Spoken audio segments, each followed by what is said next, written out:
Wenn du dich als Freiberufler oder Unternehmer aus Deutschland abmeldest, dann gibt es insgesamt bis zu 7 Meldepflichten, die du beachten musst. Und genau darüber wollen wir einmal in diesem Video sprechen.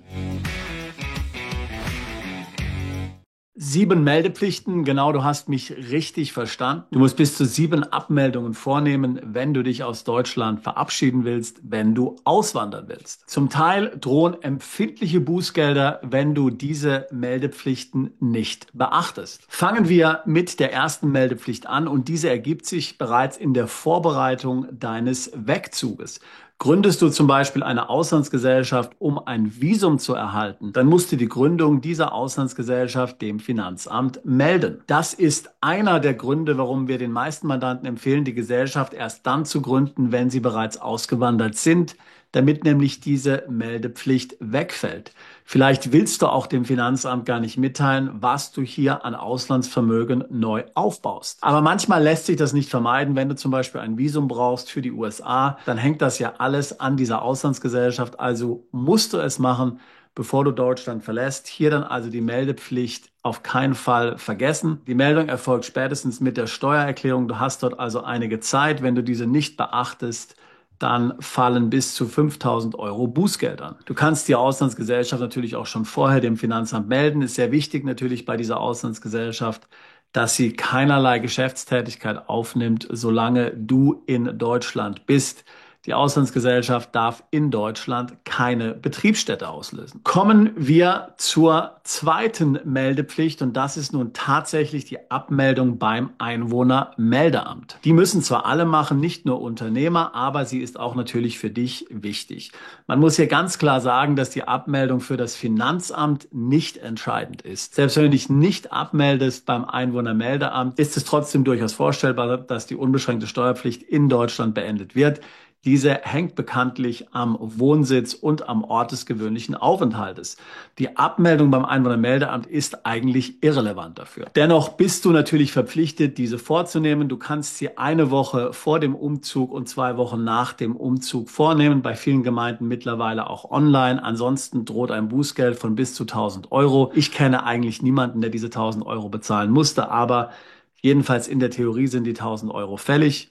Die Behörde wird dich fragen, wohin du umgezogen bist. Diese Frage musst du nicht beantworten, aber es schadet natürlich auch nichts. Kommen wir zur dritten Meldepflicht und hier gibt es etwas Uneinheit, ob diese wirklich notwendig ist. Verlegst du einen Betrieb ins Ausland, das heißt auch wenn dein Einzelunternehmen in Zukunft im Ausland weiter betrieben wird, dann spricht man von einer sogenannten Funktionsverlagerung und dann kann es sich um eine grenzübergreifende Steuergestaltung handeln. Diese muss man innerhalb von 30 Tagen an das Bundeszentralamt für Steuern melden. Ansonsten droht ein Bußgeld in Höhe von 25.000 €. Im Kontext eines Wohnsitzwechsels, also einer Auswanderung, gibt es hier tatsächlich Uneinheit bei Experten, ob diese Meldung tatsächlich fällig ist. Denn du verlegst ja den Wohnsitz und der Umzug ist immer das, was am ersten passiert.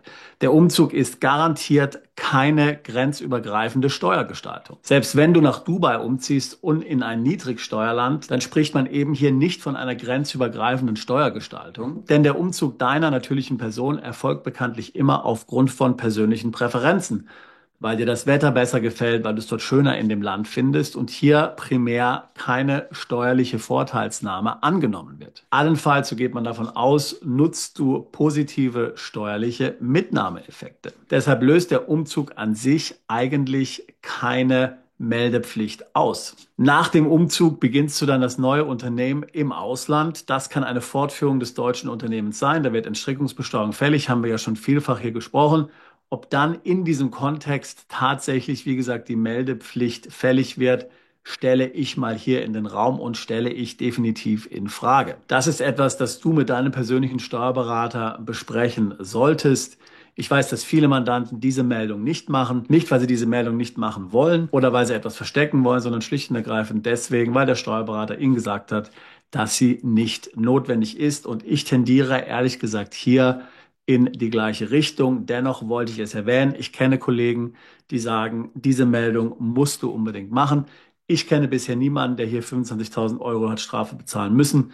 Besprich es mit deinem Steuerberater und lass dich von ihm beraten. So, die vierte Meldung ist dann die Meldung der Betriebsaufgabe. Wenn du dein Unternehmen aufgibst, dann musst du das dem Finanzamt melden und das ist schon in deinem eigenen Interesse, denn das verhindert zum Beispiel weitere Steuervorauszahlungen. Hier musst du zeitnah agieren, informiere das Finanzamt schriftlich, durchaus auch formlos per E-Mail oder frage deinen Steuerberater danach, dann kann er das Ganze für dich erledigen. Details zu der Betriebsaufgabe kommen dann erst in der Steuererklärung, aber es ist wichtig, dass du zeitnah das Finanzamt darüber informierst, dass es hier keinen Betrieb mehr gibt und dass das Gewerbe möglicherweise abgemeldet wird. So, das war die vierte Meldepflicht. Die verbleibenden 3 Meldepflichten sind dann mit der Steuererklärung für das Wegzugsjahr fällig. Die Steuererklärung für das Wegzugsjahr ist zu den üblichen Fristen fällig, das heißt mit Steuerberater im Februar des übernächsten Jahres. Also zum Beispiel die Steuererklärung für 2025 ist mit Steuerberater im Februar 2027 fällig. Darin musst du dann 3 Sachverhalte melden. Erstens, wann du genau die unbeschränkte Steuerpflicht beendet hast. Da musst du ein Datum eingeben für dich und deinen Ehepartner und sagen, wir sind dann und dann aus Deutschland weggezogen. Zweitens, musst du bestätigen, ob du in ein Niedrigsteuerland umgezogen bist. Daran hängt dann die erweitert beschränkte Steuerpflicht. Und drittens musst du Angaben zur Wegzugsteuer machen. Das heißt, du musst dir erklären, ob du an inländischen oder ausländischen Kapitalgesellschaften beteiligt bist. Du musst dann den fiktiven Veräußerungserlös ermitteln und dort eintragen und ebenso natürlich die Wegzugsteuer ermitteln. Wenn du diese Angaben nicht machst, gibt es zwar keine Bußgelder, wenn du allerdings bewusst etwas verschweigst oder Falschangaben machst, dann hast du natürlich immer hier den Verdacht der Steuerhinterziehung im Raum stehen. Das sind sie also, die 7 Meldepflichten, die du beachten musst als Unternehmer, als Freiberufler, als GmbH-Gesellschafter. Ich habe jetzt hier natürlich bewusst viele Dinge nicht erwähnt. Also, was weiß ich, GEZ-Abmeldung, Kfz-Abmeldung und so weiter und so fort. Ich gehe davon aus, dass du diese Sachen ohnehin weißt und nicht mich dazu brauchst, dir das zu erklären. Also du kannst sehen, die korrekte Abmeldung aus Deutschland ist vielleicht komplizierter, als du gedacht hast. Viele meinen ja, dass mit der Abmeldung beim Einwohnermeldeamt alles getan ist. Wenn viele von der Abmeldung sprechen, dann meinen sie genau diese. Tatsächlich ist diese aber eigentlich ziemlich unwichtig, wie ich es schon dargestellt habe, und hat letztlich steuerlich keine Konsequenzen.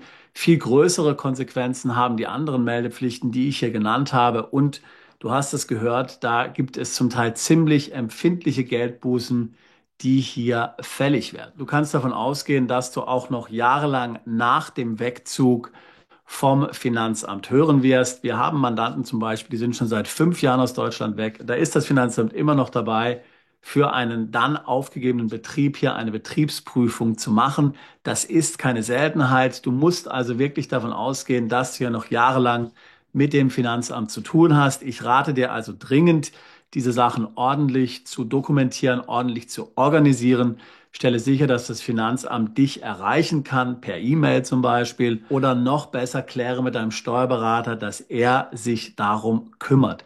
Im Grunde genommen willst du nicht im Ausland sitzen und ein neues Leben genießen und dann noch hier ständig mit dem deutschen Finanzamt rummachen. Es ist viel besser, wenn dir das jemand abnimmt. Der Steuerberater ist ja ohnehin vor Ort, der kennt die Sachbearbeiter beim Finanzamt. Also ich würde dir sehr stark empfehlen, das alles über ihn machen zu lassen, selbst wenn es dich ein paar Euro extra kostet. Es ist in der Tat vielfach besser, wenn das ein Außenstehender macht und nicht der Unternehmer selbst. Damit kannst du schon mal verhindern, dass du irgendwelche Dinge sagst, die du lieber nicht gesagt hättest und womit du dann schlafende Hunde wächst. Wenn das Thema Auswanderung auch für dich ein Thema ist, dann würde ich mich freuen, mit dir ein Beratungsgespräch zu führen. Link dazu packe ich hier in die Beschreibung dieses Videos mit hinein. Wir beraten seit fast 20 Jahren Mandanten genau zu diesen Fragen, nämlich die Auswanderung, Steueroptimierung im Ausland, korrekte Abmeldung aus Deutschland, Vermögensschutz und der Aufbau neues Vermögens im Ausland. Ich würde mich freuen, auch dich alsbald zu unserer Mandantschaft zählen zu können. Bist du Unternehmer, Freiberufler oder Investor? Zieht es dich schon lange ins Ausland? Mach heute den ersten konkreten Schritt in eine Zukunft mit mehr Geld und mehr Freiheit. Buche ein Beratungsgespräch mit Sebastian und seinen Kollegen. Unsere Kanzlei unterstützt Mandanten wie dich dabei, deine Steuerlast legal zu reduzieren, Vermögen aufzubauen und zu schützen und deine persönliche Freiheit zu maximieren. Profitiere jetzt von unserem Fachwissen und unserem Netzwerk. Gehe zu mandatierung.com und werde Mandant unserer Kanzlei.